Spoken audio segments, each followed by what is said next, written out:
Hi friends, welcome to my channel GC Tutorials Mysuru. So good evening everyone. ಇವತ್ತಿನ ಒಂದು ಸೆಷನ್ನಲ್ಲಿ Karnataka TET 2021 Kannada ಪ್ರಶ್ನೆ ಪತ್ರಿಕೆ ಏನಿದೆ ಅದರ ಒಂದು ವಿಶ್ಲೇಷಣೆಯನ್ನು ಮಾಡ್ತಾ ಇದ್ದೇನೆ.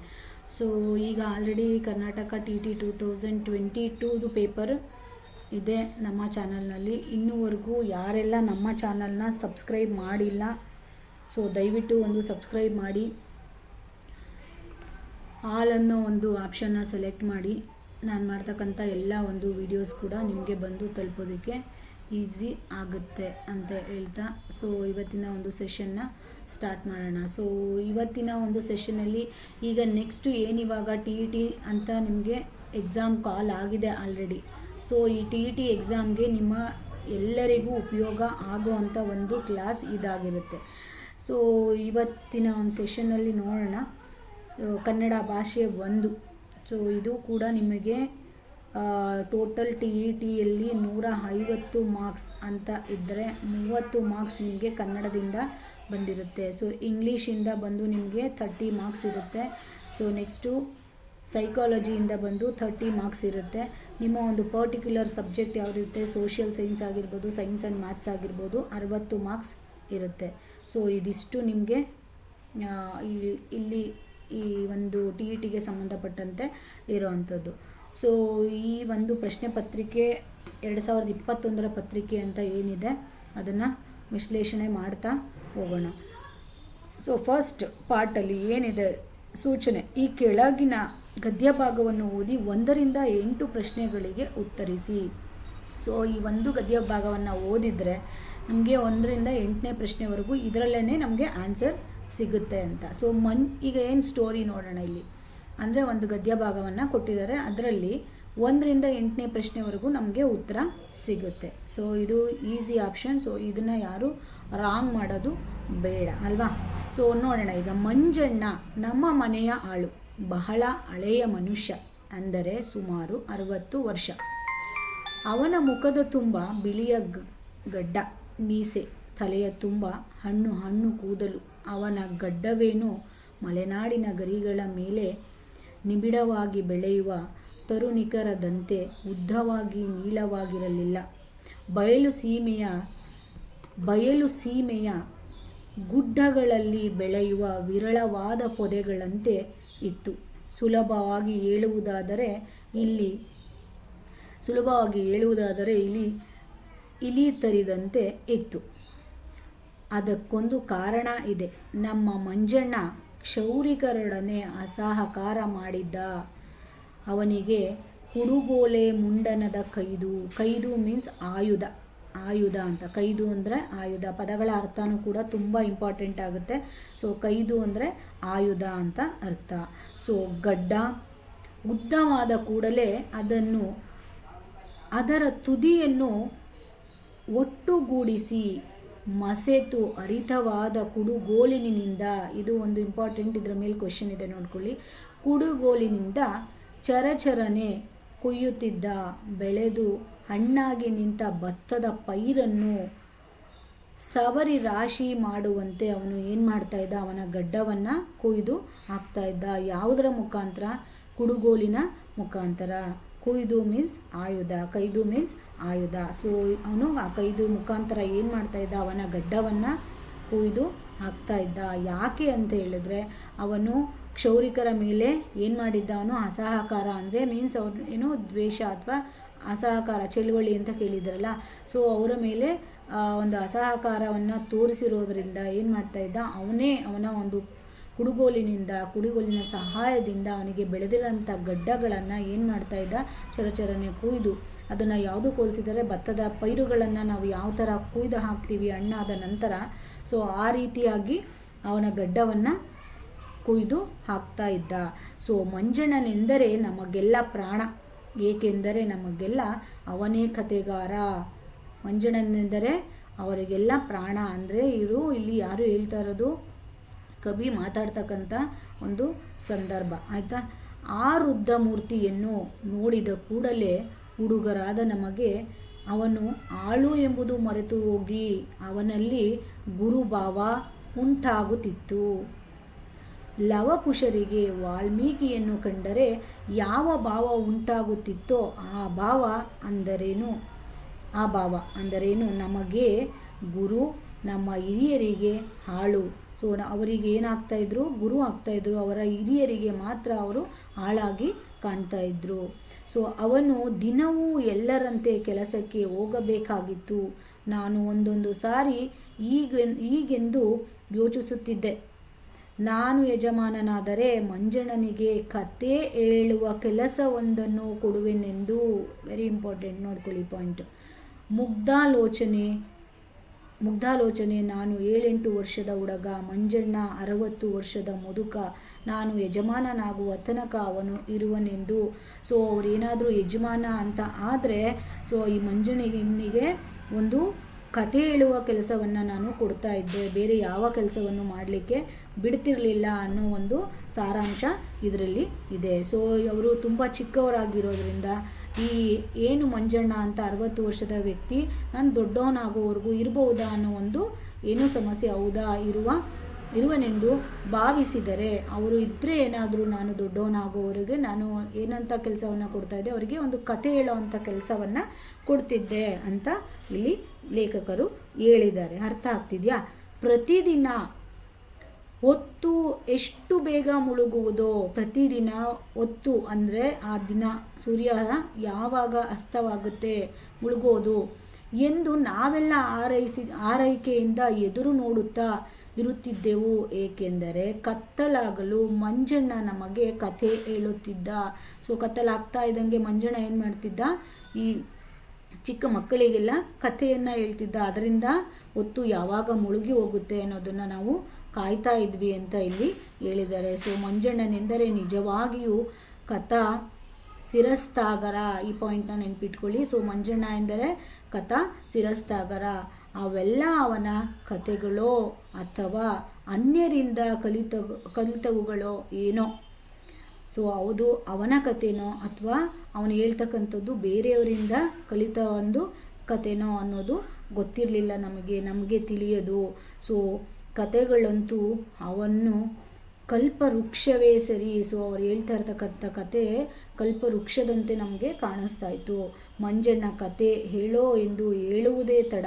ಕಥೆಯ ಪ್ರವಾಹ ಅಲ್ಲಿಲ್ಲದ ಅವನ ಮುದಿ ಬಾಯಿಯಿಂದ ಹೊರಸೂಸುತ್ತಿತ್ತು. ಸೊ ಅವನಿಗೆ ಏಜಾಗಿದ್ದರಿಂದ ಅವನ ಬಾಯಿಯಲ್ಲಿ ಅಲ್ಲಿರಲಿಲ್ಲ. ಆದರೂ ಕೂಡ ಅವನು ಹೇಳ್ತಕ್ಕಂಥ ಕತೆ ಕಲ್ಪವೃಕ್ಷದಂತೆ ನಮಗೆ ಭಾವನೆ ಆಗ್ತಾ ಇತ್ತು. ನಾವೆಲ್ಲ ಒಂದೇ ಮನಸ್ಸಿನಿಂದ ಕತೆ ಕೇಳುತ್ತಾ ಕುಳಿತು ಬಿಡುತ್ತಿದ್ದೆವು ಎಂದು ಇಲ್ಲಿ ಲೇಖಕರು ಏನು ಮಾಡಿದ್ದಾರೆ, ಮಂಜಣ್ಣನ ಬಗ್ಗೆ ಹೇಳಿರ್ತಕ್ಕಂಥದ್ದು ಆಗಿದೆ. ಸೊ ಈಗ ಇಲ್ಲಿ ಇದಕ್ಕೆ ಸಂಬಂಧಪಟ್ಟಂಥ ಏನು ಪ್ರಶ್ನೆಗಳಿದ್ದಾವೆ ಅದನ್ನು ನೋಡ್ತಾ ಹೋಗೋಣ. ಸೊ ಇಲ್ಲಿ ಕಥೆಯ ಸಾರಾಂಶ ಇಷ್ಟೇ. ಮಂಜಣ್ಣ ಅನ್ನೋನು 60 ವರ್ಷದ ಒಬ್ಬ ಮುದುಕ ಆಗಿರ್ತಾನೆ. ಸೊ ಏಜ್ ಆಗಿರೋಂಥ ವೃದ್ಧ ಆಗಿರ್ತಾನೆ. ಸೊ ಅವನಿಗೆ ಈ ಏನು ಕ್ಷೌರಿಕರಿರ್ತಾರೆ ಅವರ ಬಗ್ಗೆ ಅಸಹಕಾರ ಇರೋದ್ರಿಂದ ಅವನು ಅವ್ರ ಹತ್ರ ಹೋಗಿ ಯಾವುದೇ ರೀತಿಯಾದಂಥ ಅವನಿಗೆ ಬೆಳೆದಿರುವಂಥ ಗಡ್ಡಗಳನ್ನು ಅವರ ಹತ್ತಿರ ಒಂದು ಏನು ಕ್ಷೌರಿಕರ ಹತ್ತಿರ ಹೋಗಿ ಯಾವುದೇ ರೀತಿಯಾದ ಒಂದು ಸಹಾಯವನ್ನು ಅವನು ತಗೊಳ್ತಾ ಇರಲಿಲ್ಲ. ಅವನಾಗಿಯೇ ಅವನ ಕುಡುಗೋಲನ್ನು ಉಪಯೋಗ ಮಾಡಿಕೊಂಡು ಏನು ಮಾಡ್ತಿದ್ದ, ಅವನಿಗೆ ಬೆಳೆದಿರೋವಂಥ ಗಡ್ಡಗಳನ್ನು ಅವನೇ ಕೊಯ್ದು ಹಾಕ್ತಿದ್ದ. ಸೊ ಆ ಹಣ್ಣಾಗಿ ಬಂದಿರೋವಂಥ ಅಂದರೆ ಬಿಳಿ ಗಡ್ಡಗಳನ್ನು ಏನು ಮಾಡ್ತಿದ್ದ, ಭತ್ತದ ಪೈರನ್ನು ಸವರಿ ರಾಶಿ ಮಾಡುವಂತೆ ಅವನು ಕೂಡ ಅವನ ಗಡ್ಡಗಳನ್ನು ಸವರಿ ಹಾಕ್ತಾ ಇದ್ದ.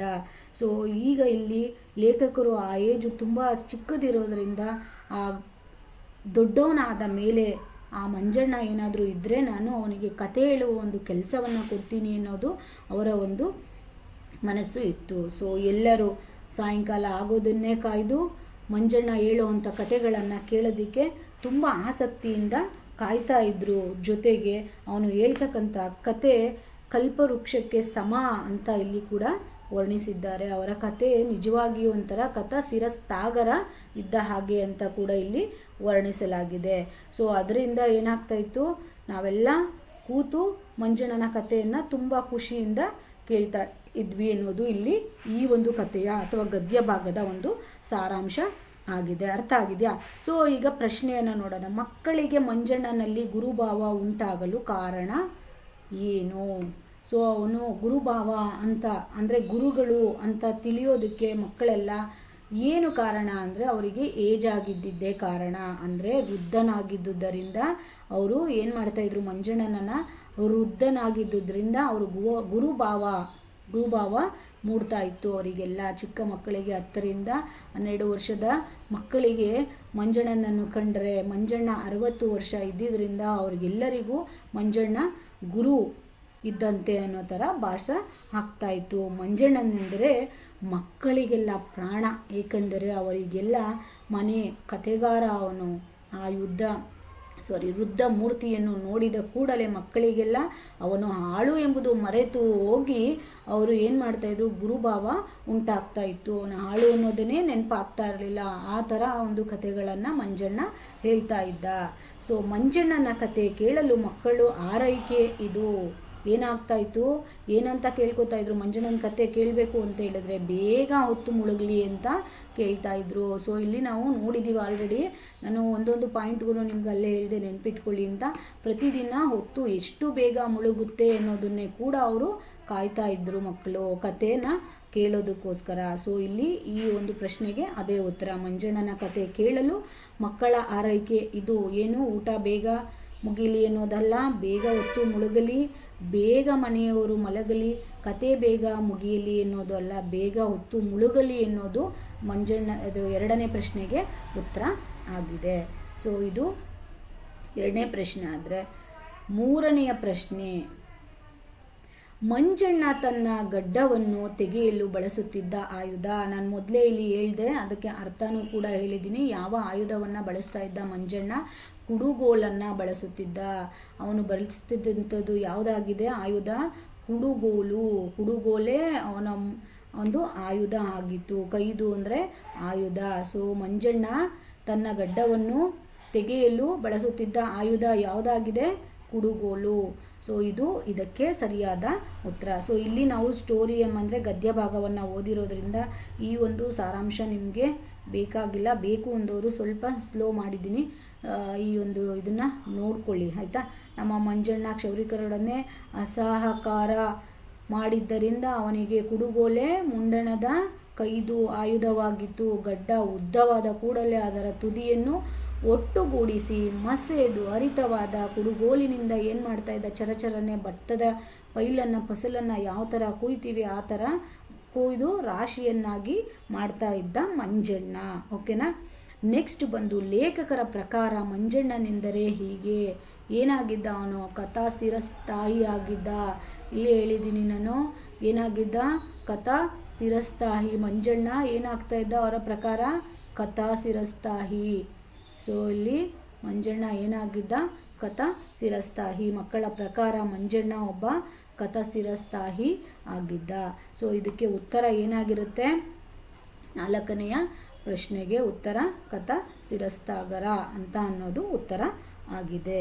ಸೊ ಲೇಖಕರು ಮಂಜಣ್ಣನ ಗಡ್ಡವನ್ನು ಇದಕ್ಕೆ ಹೋಲಿಸಿದ್ದಾರೆ. ಯಾವುದಕ್ಕೆ ಹೋಲಿಸಿದ್ದಾರೆ?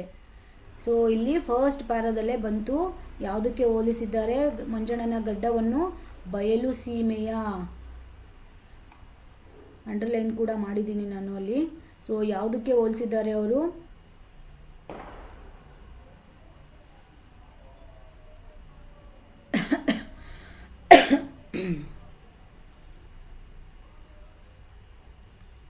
ನೋಡಿ ಇಲ್ಲಿ, ಗುಡ್ಡಗಳಲ್ಲಿ ಬೆಳೆಯುವ ವಿರಳವಾದ ಪೊದೆಗಳಂತೆ ಇತ್ತು ಅವನ ಗಡ್ಡಗಳು. ಬಯಲು ಸೀಮೆಯಲ್ಲಿ ಬೆಳೆಯಲು ಸೀಮೆಯ ಗುಡ್ಡಗಳಲ್ಲಿ ಬೆಳೆಯುವಂಥ ವಿರಳವಾದ ಪೊದೆಗಳಂತೆ ಇತ್ತು ಅವನ ಗಡ್ಡ. ಅರ್ಥ ಆಗ್ತಾ ಇದೆಯಾ?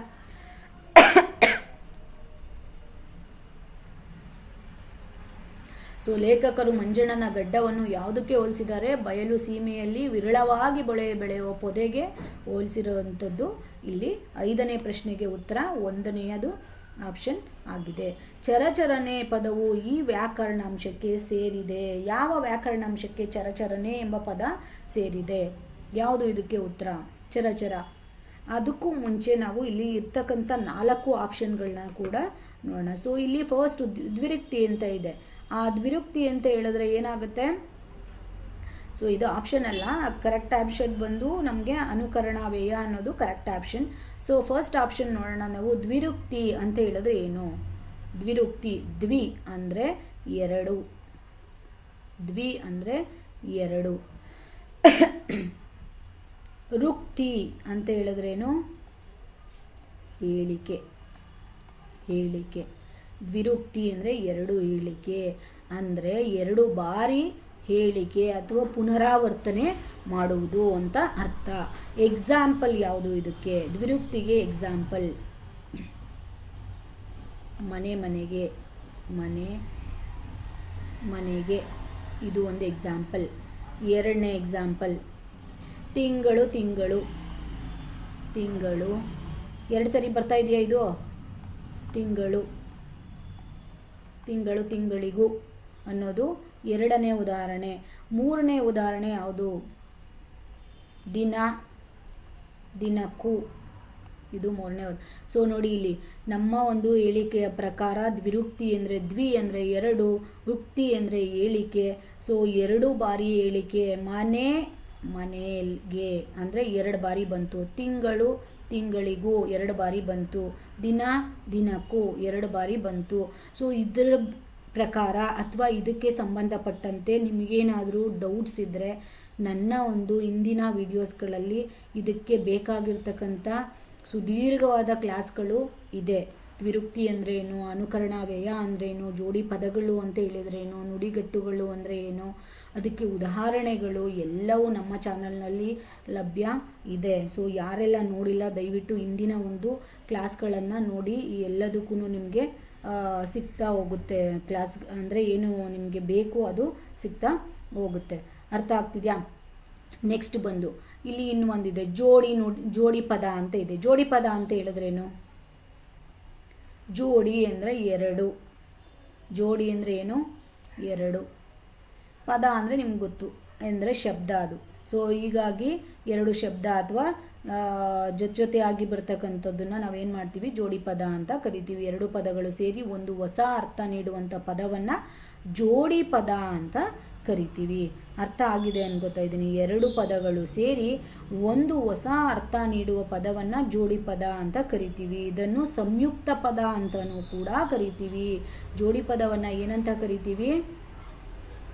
ಸಂಯುಕ್ತ ಪದ ಅಂತಲೂ ಕೂಡ ಕರಿತೀವಿ. ಸಂಯುಕ್ತ ಪದ ಅಂತ ಕರಿತೀವಿ. ಸಂಯುಕ್ತ ಪದ ಅಂತಲೂ ಕೂಡ ಕರಿತೀವಿ. ಅಥವಾ ಸಮಾಸ ಪದ ಎಂಬುದಾಗಿಯೂ ಕರೆಯಲಾಗುತ್ತದೆ ಈ ಪದವನ್ನು. ಸೊ ಜೋಡಿ ಎಂದರೆ ಎರಡು, ಪದ ಅಂದರೆ ನಿಮ್ಮ ಪದ ಶಬ್ದ ಅಂತ ಗೊತ್ತಾಗಿ. ಹೀಗಾಗಿ ಎರಡು ಪದಗಳು ಸೇರಿ ಒಂದು ಹೊಸ ಅರ್ಥ ನೀಡಿದರೆ ಅದನ್ನು ಜೋಡಿ ಪದ ಅಂತ ಕರಿತೀವಿ. ಈ ಜೋಡಿ ಪದಕ್ಕೆ ಉದಾಹರಣೆಯನ್ನು ನೋಡೋದಾದರೆ ಯಾವ್ದು ಬರುತ್ತೆ? ಜೋಡಿ ಪದ ಜೊತೆಗೆ ಬರೋವಂಥದ್ದು ಯಾವುದು? ಯಾವಾಗಲೂ ಜೊತೆಗಿರ್ತಾರೆ ಯಾರು? ಅಕ್ಕ ತಂಗಿ. ನೆನ್ಪಿಟ್ಕೊಳ್ಳಿ, ಅಕ್ಕ ತಂಗಿ ಈಸಿಯಾಗಿ ನೆನ್ಪಿಟ್ಕೋಬೋದು. ಇದು ಜೊತೆಯಾಗಿ ಈ ಜೋಡಿ ಪದ ಇದೆಯಲ್ಲ, ದ್ವಿರುಕ್ತಿ ಜೋಡಿ ಪದ, ಅದು ಕನ್ಫ್ಯೂಷನ್ ಆಗುವಂಥದ್ದು. ಸೊ ನೀವು ಅದನ್ನು ಕರೆಕ್ಟಾಗಿ ಅರ್ಥ ಮಾಡ್ಕೋಬೇಕು. ಜೋಡಿ ಅಂದರೆ ಜೊತೆಯಾಗಿ ಬರ್ತಕ್ಕಂಥ ಪದ. ದ್ವಿರುಕ್ತಿ ಅಂದರೆ ಒಂದೇ ಪದ ಎರಡೆರಡು ಬಾರಿ ಬರೋವಂಥದ್ದನ್ನ ದ್ವಿರುಕ್ತಿ ಅಂತೀವಿ. ಅರ್ಥ ಆಗ್ತಿದೆಯಾ? ಡಿಫ್ರೆನ್ಸ್ನ ನೋಡ್ಕೊಳ್ಳಿ. ಅಕ್ಕ ತಂಗಿ, ತಂದೆ ತಾಯಿ, ಹಸೂಕರು, ಮತ್ತು ಮನೆ ಮಠ, ಹುಟ್ಟು ಸಾವು, ದಿನ ರಾತ್ರಿ. ಹೀಗೆ ಸುಮಾರು ಎಕ್ಸಾಂಪಲ್ಸ್ ಇದೆ. ನನ್ನ ಇಂದಿನ ತರಗತಿಯಲ್ಲಿ ನಿಮಗೆ ಒಂದೊಂದು ಟಾಪಿಕ್ಕಿಗೂ ಇಲ್ಲ ಅಂದರೂ ಒಂದು 50ರಿಂದ 100 ಉದಾಹರಣೆಗಳನ್ನು ನಾನು ವಿಡಿಯೋ ಕ್ಲಾಸನ್ನು ಮಾಡಿದ್ದೇನೆ. ಸೊ ಯಾರೆಲ್ಲ ನೋಡಿಲ್ಲ ದಯವಿಟ್ಟು ನೋಡಿ ಉಪಯೋಗ ಮಾಡ್ಕೊಳ್ಳಿ. ಅರ್ಥ ಆಗ್ತಿದೆಯಾ? ನೆಕ್ಸ್ಟ್ ಬಂದು ನುಡಿಗಟ್ಟು ಅಂತ ಹೇಳಿದ್ರೆ ಏನು? ನುಡಿಗಟ್ಟು ಅಂದ್ರೇನು? ನುಡಿಗಟ್ಟು. ಸೊ ನುಡಿಗಟ್ಟು ಅಂತ ಹೇಳಿದ್ರೆ ನಾವು ಹೇಳ್ತೇವೆ, ನುಡಿ ಎಂದರೆ ಒಂದು ನಿಯಮಿತ ರೂಢಿಯಾದ ವಾಕ್ಯ ಅಥವಾ ಪದ ಬಳಕೆ ಅಂತ ಹೇಳ್ತೀವಿ. ಏನಂತ ಹೇಳ್ತೀವಿ? ಒಂದು ನಿಯಮಿತ ರೂಢಿಯಾದ ವಾಕ್ಯ ಅಥವಾ ಪದ ಬಳಕೆ. ಇದು ನೇರ ಅರ್ಥವಲ್ಲ. ಸೊ ಈ ನುಡಿಗಟ್ಟು ಅನ್ನೋದು ನೇರ ಅರ್ಥವಲ್ಲ, ಒಂದು ವಿಶೇಷವಾದ ಭಾವವನ್ನು ಕೊಡ್ತಕ್ಕಂಥದ್ದು ಅಥವಾ ಉಪಮೇಯ ಅರ್ಥವನ್ನು ಕೊಡುವಂಥದ್ದು. ಈ ಉಪಮೇಯ ಏನೋ ಹೇಳ್ತಾ ಇದ್ದಾರೆ ಅನ್ಕೋಬೇಡಿ. ಸೊ ಇದಕ್ಕೆಲ್ಲ ಒಂದು ದೀರ್ಘವಾದಂಥ ಅರ್ಥ ಇರುತ್ತೆ. ಉಪಮೇಯ ಅರ್ಥವನ್ನು ನೀಡ್ತಕ್ಕಂಥದ್ದು, ವಿಶೇಷವಾದ ಅರ್ಥವನ್ನು ನೀಡ್ತಕ್ಕಂಥದ್ದು ಈ ನುಡಿಗಟ್ಟು. ಈ ನುಡಿ ಅಂತ ಹೇಳಿದ್ರೆ ಏನಂತೀವಿ ನಾವು? ನುಡಿ ಅಂದರೆ ಮಾತು. ನುಡಿ ಅಂದರೆ ಮಾತು. ಗಟ್ಟು ಅಂತ ಹೇಳಿದ್ರೆ ಏನಂತೀವಿ? ಸ್ಥಿರವಾದದ್ದು, ಸ್ಥಿರವಾದದ್ದು. ಸೊ ಅಂದರೆ ಸ್ಥಿರವಾದ ಮಾತು ಅಥವಾ ಹೇಳಿಕೊಳ್ಳುವ ಮಾತು ಅಥವಾ ಜನಪ್ರಿಯ ನುಡಿ ಮಾತು ಅಂತ ಆಗುತ್ತೆ. ಉದಾಹರಣೆ, ಈ ನುಡಿಗಟ್ಟಿಗೆ ಉದಾಹರಣೆ ನೋಡೋಣ. ಈ ನುಡಿಗಟ್ಟಿಗೆ ಉದಾಹರಣೆ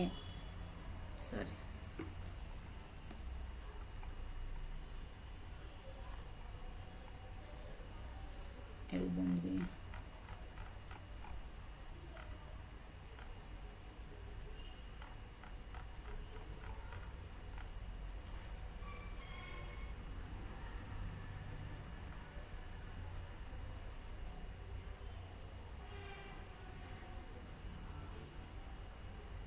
ಓಕೆ, ನುಡಿಗಟ್ಟು ಅಂತ ಹೇಳ್ತಾ ಇದ್ದೀಲ್ವಾ? ಸೊ ಇಲ್ಲಿ ನೋಡಿ, ಇಲ್ಲಿ ನುಡಿಗಟ್ಟು, ಇದಕ್ಕೆ ಉದಾಹರಣೆ ಯಾವ್ದು ಬರುತ್ತೆ? ಕೈ ಕೆಳಗೆ ಬರು, ಇದು ಒಂದು ನುಡಿಗಟ್ಟು. ಏನು ಇದರ ಅರ್ಥ? ಕೈ ಕೆಳಗೆ ಬರು ಅಂದರೆ ಏನರ್ಥ? ವಶವಾಗು ಅಥವಾ ಸುಲಭವಾಗು ಅಂತ ಇದರ ಅರ್ಥ, ಒಳ ಅರ್ಥ, ವಿಶೇಷವಾದಂಥ ಅರ್ಥ ಆಗ್ತಾ ಇದೆಯಾ? ನೆಕ್ಸ್ಟ್ ಇನ್ನೊಂದು ಯಾವುದಾದ್ರೂ ಉದಾಹರಣೆ ಗೊತ್ತಿದ್ರೆ ಹೇಳಿ. ಕಣ್ಣು ತೆರೆ. ಕಣ್ಣು, ನನ್ನ ಹ್ಯಾಂಡ್ ರೈಟಿಂಗ್ ಚೆನ್ನಾಗಿಲ್ಲ, ಬೈಕೋಬೇಡಿ ಯಾರು. ಕಣ್ಣು ತೆರೆ ಅಂದರೆ ಏನರ್ಥ? ಇದರ ನುಡಿಗಟ್ಟಿನ ಅರ್ಥ ಏನು? ಕಣ್ಣು ತೆರೆ ಅನ್ನೋದು ಒಂದು ನುಡಿಗಟ್ಟು. ಅದರ ಅರ್ಥ ಏನು? ಅರಿವು ಬರು. ಇದರ ಒಂದು ಅರ್ಥ ಅರಿವು ಬರು ಅನ್ನೋದು ಈ ಒಂದು ನುಡಿಗಟ್ಟಿನ ಅರ್ಥ. ಇನ್ನೂ ಒಂದು ಎಕ್ಸಾಂಪಲ್ ಯಾರಾದರೂ ಗೊತ್ತಿದ್ರೆ ಹೇಳ್ಬೋದು. ಇನ್ನೂ ಯಾರಾದರೂ ಗೊತ್ತಿದ್ರೆ ಕಮೆಂಟ್ ಮಾಡಿ. ಇನ್ನೊಂದು ಯಾವುದು? ಕಾಲಿಗೆ ಬಿತ್ಕೋ, ಇದು ಒಂದು ನುಡಿಗಟ್ಟು. ಇದರ ಅರ್ಥ ಏನು? ಕೃಪೆ ಬೇಡು ಅಂತ ಅರ್ಥ. ಏನಂತ? ಕೃಪೆ ಬೇಡು ಅಂದರೆ ಬೇಡಿಕೊಳ್ಳೋದು, ಕೃಪೆಯನ್ನು ಬೇಡೋದು. ಬೇಕು ಅಲ್ಲ, ಬೇಡು, ಕೃಪೆಯನ್ನು ಬೇಡಿಕೊಳ್ಳು ಅಂತ ಅರ್ಥ. ಇನ್ನು ಬೇರೆ ಯಾರಿಗಾದ್ರೂ ಎಕ್ಸಾಂಪಲ್ಸ್ ಗೊತ್ತಿದ್ರೆ ಹೇಳ್ಬೋದು. ಸೊ ನೆಕ್ಸ್ಟ್ ಬಂದು 4ನೇದು ಬಂದು ಇನ್ನೊಂದು ಯಾವುದಾದ್ರೂ ಹೇಳಿ ಯಾರಾದರೂ. ಅಥವಾ ಗೊತ್ತಿದ್ರೆ ನೀವು ಕಮೆಂಟಲ್ಲಿ ತಿಳಿಸಿ. ಇನ್ನೊಂದು ಯಾವುದಾದ್ರೂ ಹೇಳ್ತೀನಿ. ಕಣ್ಣೀರು ಸುರಿಸು. ಕಣ್ಣೀರು ಸುರಿಸು. ಸೊ ಇದರ ಅರ್ಥ ಏನು? ದುಃಖ ಪಡು ಅಂತ, ದುಃಖ ಪಡು. ಸೊ ಹೀಗೆ ಎಕ್ಸಾಂಪಲ್ಸ್ ಕೂಡ ತುಂಬ ಎಕ್ಸಾಂಪಲ್ಸು ನನ್ನ ಒಂದು ಹಳೆಯ ವಿಡಿಯೋಸಲ್ಲಿ ಇದೆ. ಯಾರೆಲ್ಲ ನನ್ನ ಚಾನಲ್ನ ನೋಡ್ತಾ ಇದ್ದೀರಾ, ಇನ್ನೂ ಸಬ್ಸ್ಕ್ರೈಬ್ ಮಾಡಿಲ್ಲ, ದಯವಿಟ್ಟು ಸಬ್ಸ್ಕ್ರೈಬ್ ಮಾಡಿ. ನಮ್ಮದು ಒಂದು ಹೊಸ ಚಾನಲ್, ಬಟ್ ಹೆಲ್ಪ್ ಆಗುತ್ತೆ ಅಂತ ಅಂದ್ಕೊಂಡಿದ್ದೀನಿ ನಿಮಗೆಲ್ಲರಿಗೂ. ಸೊ ಯಾರಿಗೆಲ್ಲ ಹೆಲ್ಪ್ ಆಗುತ್ತೆ ಅನಿಸುತ್ತೆ ದಯವಿಟ್ಟು ಒಂದು ಲೈಕ್ ಮಾಡಿ, ಶೇರ್ ಮಾಡಿ, ಸಬ್ಸ್ಕ್ರೈಬ್ ಮಾಡೋದನ್ನು ಮರಿಬೇಡಿ. ಅರ್ಥ ಆಗ್ತಿದೆಯಾ? ನೆಕ್ಸ್ಟ್ ಕ್ವೆಶನ್ ಬಂದು, ಮೇಲೊಂದು ಪದವು ಈ ಸಂಧಿಗೆ ಉದಾಹರಣೆ. ಮೇಲೊಂದು ಅನ್ನೋ ಪದಕ್ಕೆ ಅಂದರೆ ಈ ಪದ ಯಾವ ಸಂಧಿಗೆ ಉದಾಹರಣೆ ಅಂತ ಕೇಳಿದ್ದಾರೆ. ಯಾವ ಸಂಧಿಗೆ ಉದಾಹರಣೆ ಮೇಲೊಂದು ಅನ್ನೋದು? ಸೊ ಅದಕ್ಕೂ ಮುಂಚೆ ನಾವು ಇಲ್ಲಿರೋ ಅಂಥ ಆಪ್ಷನ್ಗಳಿಗೆ ಫಸ್ಟು ನೋಡ್ತಾ ಹೋಗೋಣ. ಫಸ್ಟ್ ಒನ್ ಬಂದು ಆಗಮ ಸಂಧಿ. ಏನು ಆಗಮ ಸಂಧಿ ಅಂತ ಹೇಳಿದ್ರೆ, ಆಗಮ ಎನ್ನುವುದು ಸೇರುವುದು ಅಥವಾ ಮಧ್ಯದಲ್ಲಿ ಸೇರಿಕೊಂಡ ಅಕ್ಷರ. ಅರ್ಥ ಆಗ್ತಾ ಇದೆಯಾ? ಈಗಿನ ಎರಡು ಪದಗಳು ಸೇರಿದಾಗ ಮಧ್ಯದಲ್ಲಿ ಹೊಸ ಅಕ್ಷರ ಅಂದರೆ ಅಗತ್ಯವಾದಂಥ ಅಕ್ಷರ ಸೇರಿದರೆ ಅದನ್ನು ಆಗಮ ಸಂಧಿ ಅಂತ ಹೇಳ್ತೀವಿ. ಸಿಂಪಲಾಗಿ ನಾನು ಜನರಲಾಗಿ ಹೇಳ್ತಾ ಇದ್ದೀನಿ ನಿಮಗೆ. ಎರಡು ಪದಗಳು ಸೇರಿದಾಗ ಉಚ್ಚಾರಣೆ ಸುಗಮತೆಗೆ ಒಂದು ಅಕ್ಷರ ಮಧ್ಯದಲ್ಲಿ ಸೇರಿ ಹೊಸ ರೂಪ ಬಂದರೆ ಅದನ್ನು ಆಗಮ ಸಂಧಿ ಅಂತ ಕರಿತೀವಿ. ಈಗ ಎಕ್ಸಾಂಪಲ್ ಬಂದು ಸು ಪ್ಲಸ್ ಅಸ್ತಿ ಅಂತ ಇದೆ. ಇದಕ್ಕೇನಾಗುತ್ತೆ? ಸುವಸ್ತಿ. ಈಗ ಇಲ್ಲಿ ಏನು ಆಗಮ ಆಗಿ ಬಂತು?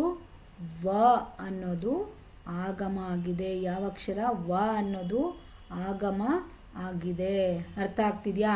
ಸೊ ಇನ್ನೂ ಜಾಸ್ತಿ ಎಕ್ಸಾಂಪಲ್ಸ್ನ ಬೇಕು ಅನ್ನೋದಿದ್ರೆ ನಮ್ಮ ಚಾನಲ್ನಲ್ಲಿ ಆಲ್ರೆಡಿ ಇದ್ದಾವೆ ಕ್ಲಾಸ್ಗಳು, ದಯವಿಟ್ಟು ನೋಡಿ. ಈಗ ನೋಡಿ, ದು ಪ್ಲಸ್ ಆತ್ಮ ಏನಾಗುತ್ತೆ? ದ್ವಾತ್ಮ ಅಂತ ಆಗುತ್ತೆ. ಯಾವ ಅಕ್ಷರ ಆಗಮವಾಗಿ ಬಂತು? ವಾ ಅನ್ನೋ ಅಕ್ಷರ ಆಗಮವಾಗಿ ಬಂದಿದೆ. ಸೊ ಇದು ನಿಮಗೆ ಹಿಂಗೇನೆ ಸಾ ಪ್ಲಸ್ ಇಂದ್ರ, ಸೀಂದ್ರ, ನ ಅನ್ನೋದು ಅಕ್ಷರ ಆಗಮವಾಗಿ ಬಂದಿದೆ. ತಪ ಪ್ಲಸ್ ಆಸನ, ತ್ವಪಾಸನ, ವ ಅಕ್ಷರ ಆಗಮವಾಗಿ ಬಂದಿದೆ. ಹೀಗೆ ಸುಮಾರು ನಿಮಗೆ ಇಲ್ಲಿ ಎಕ್ಸಾಂಪಲ್ಸು ನನಗೆ ಹಳೆ ಕ್ಲಾಸ್ನಲ್ಲಿ ಇರೋದ್ರಿಂದ ಸೊ ಇಲ್ಲಿನೂ ನಾನು ಮತ್ತೆ ಮತ್ತೆ ಅದನ್ನೇ ರಿಪೀಟ್ ಮಾಡಿದ್ರೆ ಕ್ಲಾಸ್ ತುಂಬ ಲ್ಯಾಗ್ ಆಗುತ್ತೆ.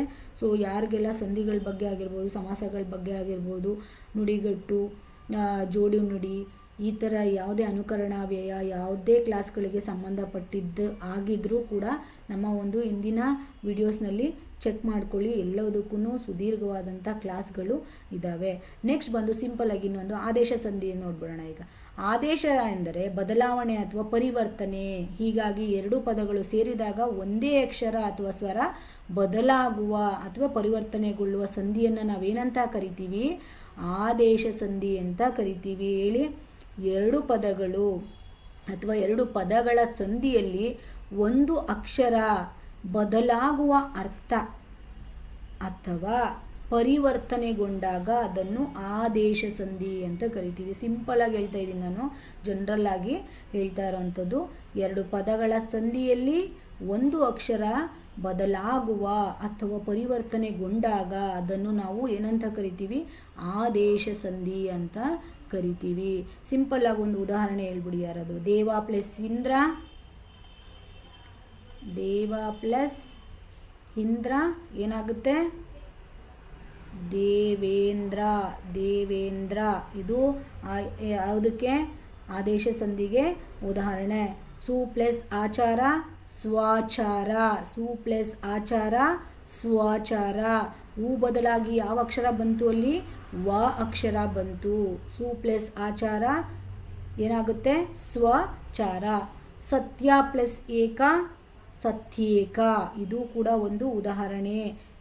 ಏನಾಗಿದೆ ಅಲ್ಲಿ? ಸತ್ಯ ಪ್ಲಸ್ ಏಕ, ಸತ್ಯೇಕ.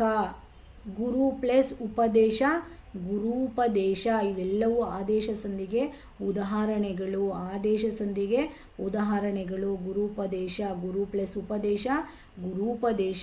ಊಕಾರಕ್ಕೆ ಊಕಾರ ಆದೇಶವಾಗಿ ಬರುವಂಥದ್ದು. ಗುರೂಪದೇಶದಲ್ಲಿ ಯಾವ್ದು ಬರುತ್ತೆ? ಈ ಊಗೆ ಬದಲಾಗಿ ಈ ಊ ಆದೇಶವಾಗಿ ಸೇರಿಕೊಂಡು ಏನಾಗುತ್ತೆ ಅಲ್ಲಿ? ಗುರೂಪದೇಶ ಅಂತ ಆಗುತ್ತೆ. ಅರ್ಥ ಆಗ್ತಿದೆ ಅಂತ ಅಂದ್ಕೊಂಡಿದ್ದೀನಿ. ಸೊ ನೆಕ್ಸ್ಟ್ ಬಂದು ಇಲ್ಲಿ ಲೋಪಸಂಧಿ ಅಂದರೆ ಏನು? ಲೋಪಸಂಧಿ. ಈಗ ನಮ್ಮ ಉತ್ತರ ಲೋಪಸಂಧಿನೇ. ಈ ಪ್ರಶ್ನೆಗೆ ಉತ್ತರ ಮೇಲೊಂದು ಅನ್ನೋದಕ್ಕೆ ಉತ್ತರ ಬಂದು ಲೋಪಸಂಧಿ. ಲೋಪಸಂಧಿ ಅಂತ ಹೇಳಿದ್ರೆ ಏನು? ಲೋಪ ಅಂದರೆ ಅಳಿವು. ಏನು ಲೋಪ ಅಂದರೆ? ಅಳಿವು. ಲೋಪ ಅಂದರೆ ಅಳಿವು ಅಥವಾ ಅದೃಶ್ಯವಾಗೋದು ಅಂತ. ಅದೃಶ್ಯವಾಗು ಅಂತ ಅರ್ಥ. ಅಂದರೆ ಎರಡು ಪದಗಳು ಸೇರಿದಾಗ ಒಂದು ಅಕ್ಷರ ಅಥವಾ ಸ್ವರ ಅಳಿದು ಹೋದರೆ ಅದನ್ನು ಲೋಪಸಂಧಿ ಅಂತ ನಾನು ಸಿಂಪಲ್ ಆಗಿ ನಿಮಗೆ ಅರ್ಥ ಆಗೋ ರೀತಿ ಹೇಳ್ತಾ ಇದ್ದೀನಿ. ಅರ್ಥ ಆಗ್ತಿದ್ಯಾ? ಒಂದು ಅಕ್ಷರ ಅಥವಾ ಸ್ವರ ಅಳಿದು ಹೋದರೆ, ಎರಡು ಪದಗಳು ಸೇರಿದಾಗ ಒಂದು ಅಕ್ಷರ ಅಥವಾ ಸ್ವರ ಅಳಿದು ಹೋದರೆ ಅದನ್ನು ಲೋಪಸಂಧಿ ಅಂತ ಕರಿತೀವಿ. ಎರಡು ಪದಗಳು ಸಂಧಿಯಾಗುವಾಗ ಒಂದು ಪದದ ಅಂತ್ಯದ ಅಕ್ಷರ ಅಥವಾ ಮುಂದಿನ ಪದದ ಆರಂಭದ ಅಕ್ಷರ ಅಳಿದು ಹೋಗುವಾಗ ಉಂಟಾಗುವಂಥ ಸಂಧಿಯನ್ನು ಏನಂತ ಕರಿತೀವಿ? ಲೋಪ ಸಂಧಿ ಅಂತ ಕರಿತೀವಿ. ಅರ್ಥ ಆಗಿದೆ ಅಂತ ಅನ್ಕೋತಾ ಇದ್ದೀನಿ. ಯಾರಿಗಾದರೂ ಅರ್ಥ ಆಗಿಲ್ಲ ಅಂದರೆ ನೋಡ್ಕೊಳ್ಳಿ. ಇಲ್ಲಿ ಎಕ್ಸಾಂಪಲ್ ಬಂದು ರವಿ ಪ್ಲಸ್ ಉದಯ, ಇದು ಲೋಪಸಂಧಿಗೆ ಉದಾಹರಣೆ. ಗುರು ಪ್ಲಸ್ ಇಂದ, ಗುರು ಪ್ಲಸ್ ಇಂದ್ರ, ಇದು ಕೂಡ ಲೋಪಸಂಧಿಗೆ ಉದಾಹರಣೆ. ಮತ್ತು ಎಕ್ಸಾಂಪಲ್ ಶಿಶು ಪ್ಲಸ್ ಇಂದ್ರ. ಮತ್ತು ಇನ್ನೊಂದು ಯಾವುದು ಎಕ್ಸಾಂಪಲ್ಲು? ದೇವ ಪ್ಲಸ್ ಈಶಾ, ಇದು ಒಂದು ಲೋಪಸಂಧಿಗೆ ಉದಾಹರಣೆ. ಇನ್ನೊಂದು ಉದಾಹರಣೆ ಏನು? ಮಹಾ ಪ್ಲಸ್ ಇಂದ್ರ. ಇದನ್ನು ನಾನು ಕೊಟ್ಟಿರ್ತೀನಿ. ಯಾರೆಲ್ಲ ಕ್ಲಾಸ್ ನೋಡ್ತೀರಾ ನೋಡ್ದಾಗ್ಲೇ ನೀವು ಈ ಏನು ಬರುತ್ತೆ ಆನ್ಸರ್ ಅನ್ನೋದನ್ನು ಬರಿಬೇಕು. ನಾನು ಬಿಡಿಸಿ ಬರೆದಿದ್ದೀನಿ, ನೀವು ಸೇರಿಸಿ ಬರೆದು ನನಗೆ ಆನ್ಸರನ್ನು ಕಳಿಸಿ. ಇಲ್ಲಿ ಏನು ಬರ್ದಿದ್ದೀನಿ ಅಲ್ಲಿ ಮಹಾ ಪ್ಲಸ್ ಇಂದ್ರ ಅಂದಿದ್ದೀನಿ, ಇದಕ್ಕೊಂದು ಕೇಳ್ತೀನಿ ನೋಡಿ, ಮಹೇಂದ್ರ ಅಂತ ಆಗುತ್ತೆ, ಮಹೇಂದ್ರ ಅಂತ ಆಗುತ್ತೆ. ಇನ್ನು ಮಿಕ್ಕವಕ್ಕೆಲ್ಲ ನೀವು ಆನ್ಸರ್ನ ಕಮೆಂಟ್ ಮಾಡಿ ತಿಳಿಸಿ. ಅರ್ಥ ಆಗ್ತಿದೆಯಾ? ನೆಕ್ಸ್ಟ್ ಬಂದು ಮಂಜಣ್ಣನ ಬಗೆಗೆ ಲೇಖಕರ ಮುಗ್ಧಾಲೋಚನೆ ಇದು. ಸೊ ಏನು ಮುಗ್ಧಾಲೋಚನೆ, ಏನಿತ್ತು ಲೇಖಕರಿಗೆ?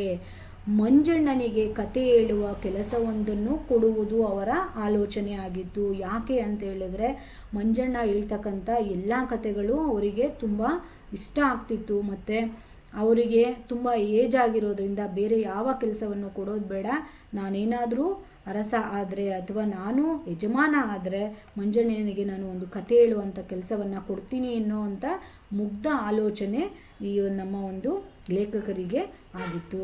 ಸೊ ಅದರಿಂದ ಈ ಒಂದು ಕ್ವೆಶನ್ಗೆ ಯಾವುದು ಆನ್ಸರ್ ಆಗಿರುತ್ತೆ? ಈ 4ನೇದು ಆನ್ಸರ್ ಆಗಿರುತ್ತೆ. ಸಾರಿ, 4ನೇದಲ್ಲ, ಮಂಜಣ್ಣನಿಗೆ ಯಾವುದು ಆನ್ಸರು? ಅದೇನೇನಾ, ಕತೆ ಹೇಳುವ ಕೆಲಸವೊಂದನ್ನು ಮಂಜಣ್ಣನಿಗೆ ಕತೆ ಹೇಳುವ ಕೆಲಸ ಅಂದರೆ 4ನೇ ಆನ್ಸರು ಕರೆಕ್ಟ್ ಆಗಿರ್ತಕ್ಕಂಥದ್ದು. ಸೊ ಇದಿಷ್ಟು ಇವತ್ತಿನ ಒಂದು ಇನ್ನೂ ಸ್ವಲ್ಪ ಇದೆ, ಬಟ್ ಟೈಮು ಆಲ್ರೆಡಿ 30 ಮಿನಿಟ್ಸ್ ಆಗಿದೆ. ನೆಕ್ಸ್ಟ್ ಒಂದು ಸೆಷನ್ನಲ್ಲಿ ಇದರ ಒಂದು ಮುಂದುವರಿದ ಭಾಗವನ್ನು ನೋಡೋಣ. ಸೊ ಇವತ್ತಿನ ಈ ಸೆಷನ್ನು ಯಾರಿಗೆಲ್ಲ ಇಷ್ಟ ಆಗಿದೆ, ಎಷ್ಟು ಕ್ವೆಶನ್ಸ್ ಆಯಿತು ಈಗ?